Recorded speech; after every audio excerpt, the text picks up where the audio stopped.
A warm welcome to Willis Adair today on our podcast, Master AI Disruption. It's a pleasure to have you, Willis. I was really inspired by the conversation that we had together preparing for today. So thank you for this already. So Adair Agency is the insurance firm that Willis has created, and he's going to talk to us what got him here, which is in and of itself an interesting story.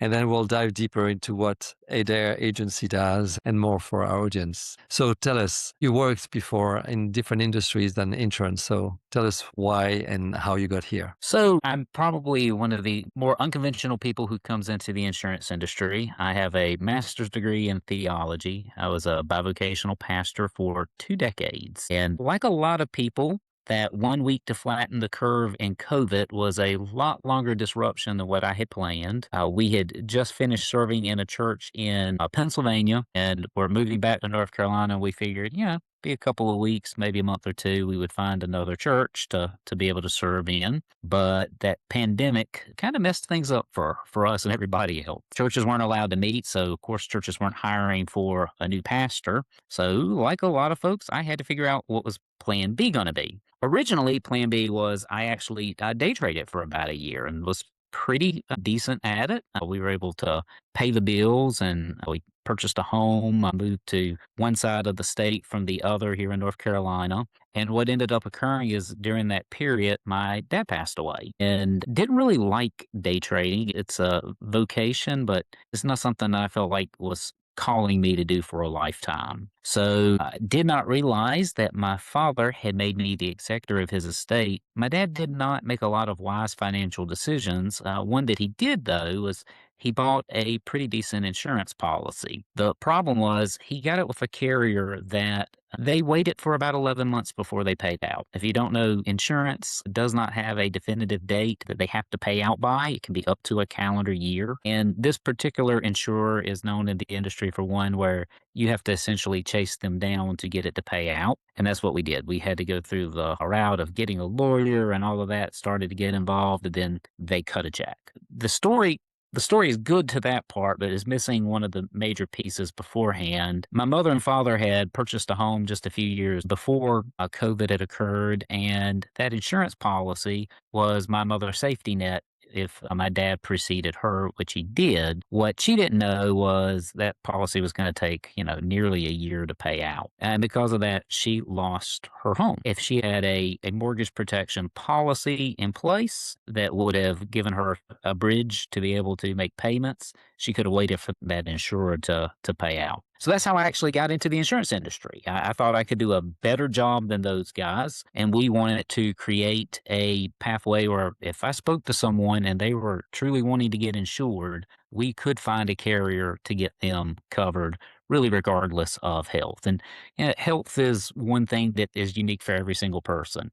You can have two 30-year-olds with completely different health or two 70-year-olds with completely different health. Depending on that health is what the insurers are looking at if they will take the risk of taking this person as a client. So we sought out to find a pathway for us to get access to a lot of carriers, which we do. It allows us to truly serve just about anybody who is insurable so that we have the ability to get people what they need to take care of their families. We do a lot of focus in mortgage protection because it's just something very passionate to me. We also do general life. We'll do retirement planning and things like that using insurance as one tool amongst many. But that's our foray into the insurance industry. Wonderful. Okay, that's quite the story, yeah? So tell us a little bit more about Adair Agency so far. So, the size, I know you operated with your wife, you're looking for agents or you're recruiting agents. So tell us a little bit more about the size and the extent of what you do. And maybe, the positioning, what you're trying to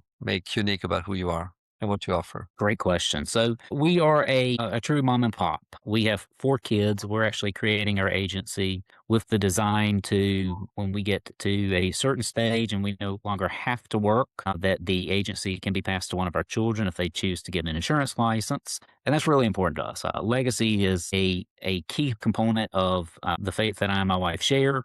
We believe that you should be setting up something for your children and for their children. And that's one of the things we're doing in creating our agency. But our big focus is on making sure that we create agents that represent our value system. So the big thing for our value system is when we sell someone a policy and we tell them this should pay out within 3 to 6 weeks, that it'll actually pay out within 3 to 6 weeks. So someone's not losing a home or losing a lifestyle just because someone passed away sooner than expected.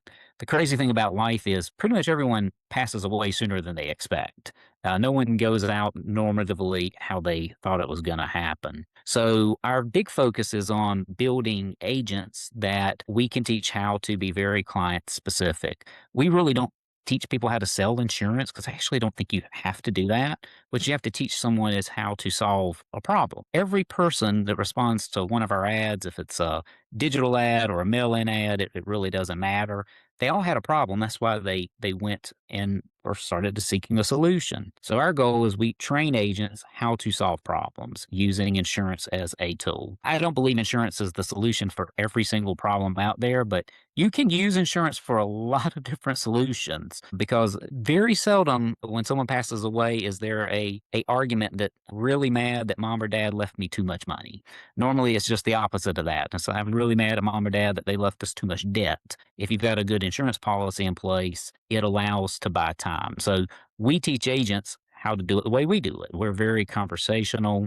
We do most of our stuff over something like Google Meet, the way it revolves the ability to install. Being in the 21st century, a lot of our contemporaries still go door to door. I just honestly find that kind of archaic in a time where most people have access to a device that you can either see them over something like Google Meet or Zoom, or if you have to, just do a phone call and have a conversation, verify identities, do the things that you got to do.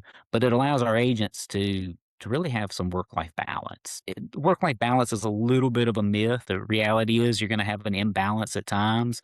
But what's really, really nice when I have a client that doesn't show up, I usually walk out my doors that's to the left of me right here and go see my kids. It allows me to have that quality of life of what I want and hopefully something that can pull in. In our area, we just were looking at the demographics the other day. 19% of the people in our area are now work from home. That is a high number. So that means there's people all across. If they're in our area, which is a smaller metro area, that's just the case everywhere. So you can always find people. You just have to work them into your calendar. And we teach agents how to do that. And if you don't have to worry about the sales and you just realize you can solve like at least 10 people's problems a month, you're going to stay in business and be solvent. It makes it a lot easier too. Okay, okay, got it. So where are you at in that process of recruiting? We do a lot of recruiting. We use various tools, some with some AI automation sequences and hooks that will automate it. Because the reality is, work from home positions, 1099, it's a very broad net of what you're casting out, and you're going to have some people that are going to be terrific fits, some people that could be possibly good fits, and then you're going to realistically have a whole lot of people that are just terrible fits. And that's where the AI system can do a little bit. It'll ask them some questions, give them some interaction, and then people can kind of self-select them out. So when I interview, most of the folks I've spoken to have already interacted with us and our agency and our core values for at least a half hour through various videos, doing like little brief conversationals. Does this look like a fit? Yes, no's. And based off their answers, it allows them to opt out if it's not a fit right off the bat. So that's something that we do a little different. We know there's a lot of people they'll do a lot of group videos and stuff like that, or do hours and hours of conversations. That's where automation and AI has a huge advantage when you have some of those tools in there. And we're always trying new ones. We do a lot through some of the bigger job boards. That's where we do a lot of casting the net wide, and then we'll put it into our automation sequence. And that was something that I helped create because actually I have a background in IT, and one of my partners, he also has a background in IT. So we're like, hey, how can we take our nerdy tendencies and put them towards some business use in this realm? And really excited of where that's going forward because AI is getting to be more normative, but it's also balancing it with the cost effectiveness of using it. It's not cheap yet. Yeah. And I think that day will come. I imagine it'll be a day that it'll be like Siri or Google or anything else. The novelty's kind of worn off, but the use of it is actually now very practical because they got the price of it working Mhm. to a wider scale. Yeah, yeah. Wonderful. What kind of trend? I mean, how long have you been in business? Remind me. We are going into year 5. It'll be, 5 years in August. So, we're really pleased. You know, most businesses fail in about the first 6 to 9 months, and then you make it through the 2 to 3 year failure window. We feel like once we've hit the half decade mark, it's not that we're guaranteed to succeed, but it's a whole more lot likely. And then it's just scaling to build and to replicate. Yeah, yeah, yeah. So congratulations on this. So what are the trends that you see on the market that are informing your thinking and your business development? Believe a lot of people are because of this the wider culture. We are in a culture where authenticity is deeply desired for human connection. When I was a pastor for 2 decades, that was the first thing that everyone's seeking in a relationship. But before you can have a conversation about deeper things, everybody wants to know, is the person that I'm talking with telling me the truth? And are they genuinely invested in me as a human? So Mhm. I think the problem of our society is we're kind of an age of mass skepticism. Our political world is probably as divided as it's been in my lifetime. I hope that that'll eventually change at one period, but that's just the reality of where it is at the moment. And that tribalism aspect has made us a little bit wary of who the other person is automatically. Then when you add in sales resistance, because at the end of it, you can't get someone insurance unless they decide to buy something. There Yeah. is that sales aspect that has to be in there. You combine those things and you're going, oof, this is a tough road. And it can be if you're not leveraging the other aspect that's the very positive aspect. People are very open to learn and to hear, particularly when they feel like it's a low pressure environment. That's why we do everything over Google Meet or over a Zoom meeting. First phone call is great, but then we're going right in to set up a meeting where we can give a presentation that should solve the client's problem. And that human element is, I think, the indistinguishable part of how you can succeed in this industry long term. There is a counter side of that. There are companies out there that their entire business model is to remove the human, so you can just do everything through an online system.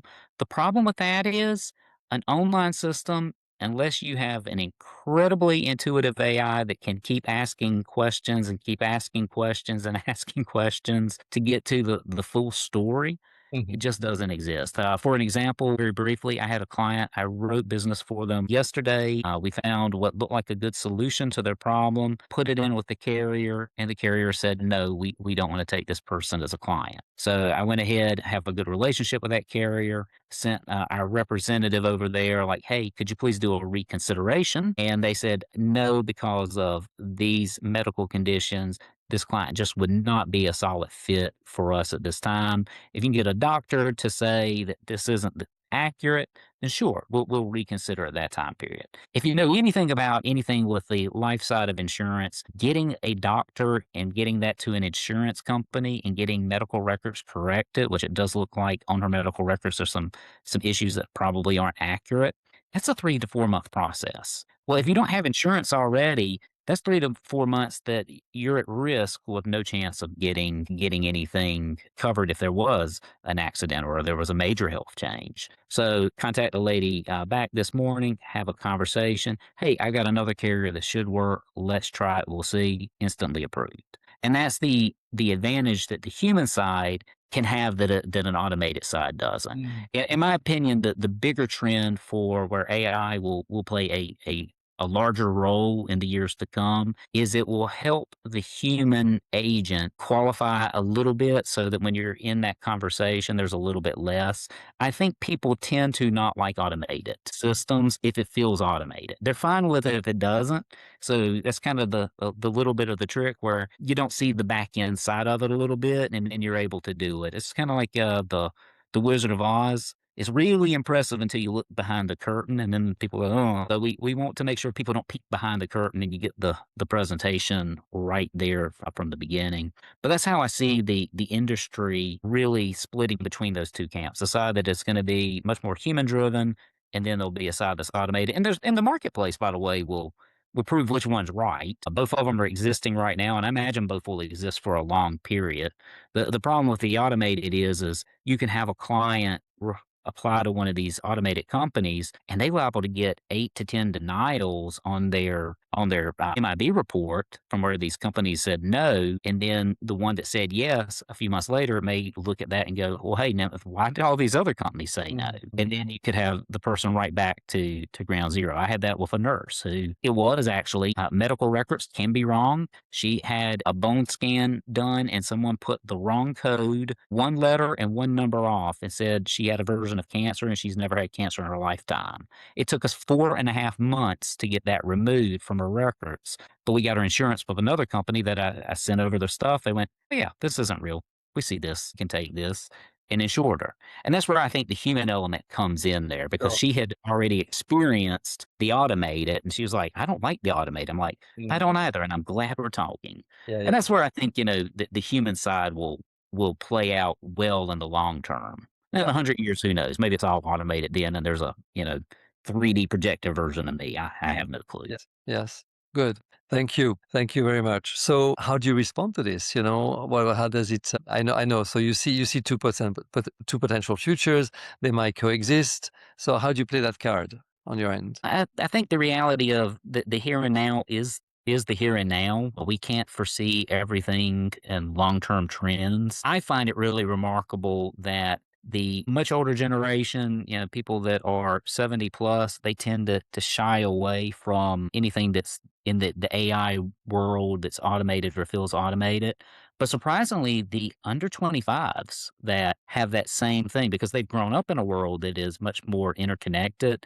I think they're longing for that personal touch. And I think that's just where you compete in the marketplace of ideas. So Mhm. we do a lot of advertising. We spend a obscene amount of money every year on advertising to get clients. But again, we don't need to have 1,000 plus clients to make it profitable. Insurance, when done right, it takes care of the client, it takes care of the agent as well. And if you write solid business, it stays on the books and everybody wins. We try to go for that win-win mentality. But I think for us as an agency, we're focusing on continuing building the humans and then using AI as a tool amongst many. We use it a little bit in our training. We'll be using it more so. We're actually working with a company now to see about creating basically a virtual training bot that has common objections that most of our clients have, and it Sure. just allows for that acceleration of the human connection. So Mhm. that's how we're playing it. We think that'll work really well for at least the next couple of decades. We'll see how it plays out, but Sure, sure. I feel confident in it. Yeah.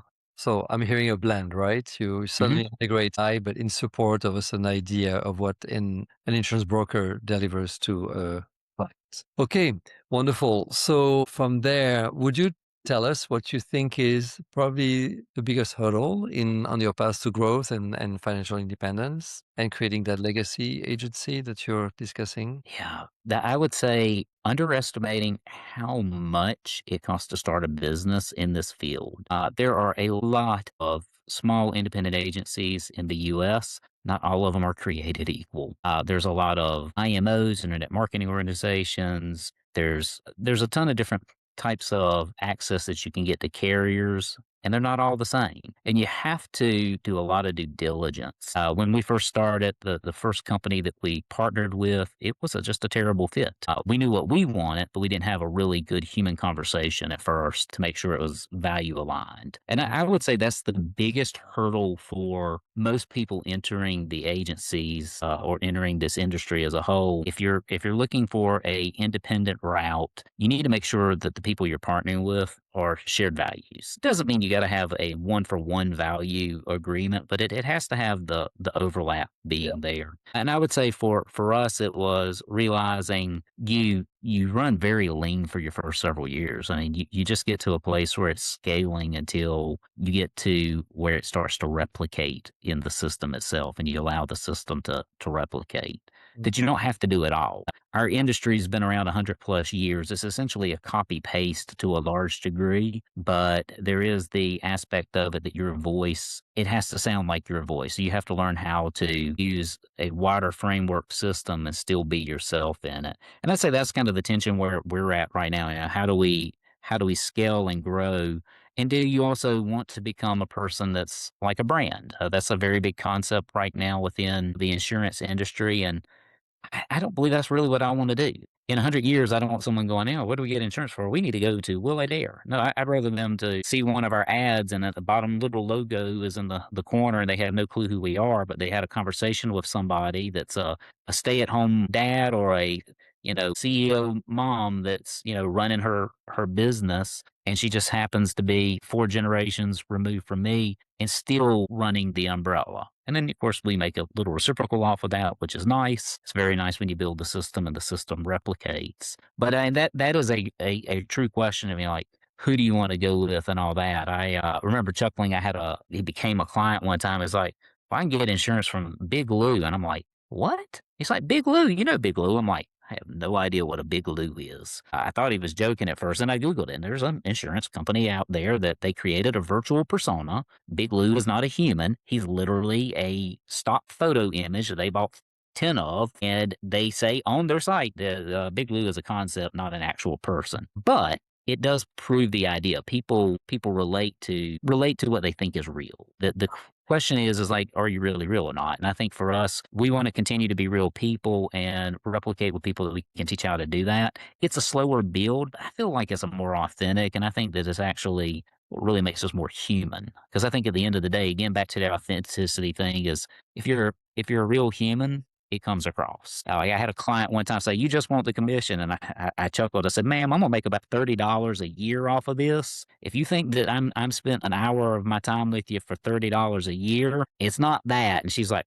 and it ended up, writing business. And she ended up referring 4 or 5 people to me because she's like, "Oh, this guy's great." Yeah, I don't care what the client pays. It really doesn't bother me. It works all out. And that's the other thing I would say is believe if the system is accurate that the system works, which is that is a built by trust exercise, and that one does take a minute. Yeah. But the system actually does work because we doubted it at first, and then we just started kind of implementing what some other people that were doing successful in the industry, and like, well, darn, that actually does work. Wonderful. And talking about working, so can you tell us the funnel that you put in place, to recruit brokers? How many interviews do you end up having, and how many do you convert, and how many brokers have you assembled so far? Yeah, right now we have about 12 people on our team. We're looking to double, if not triple that by the end of the year. Pipeline it's a very low entry to get into the insurance industry. And in most states you're looking at under $400 total to get licensed. That's generally getting an education through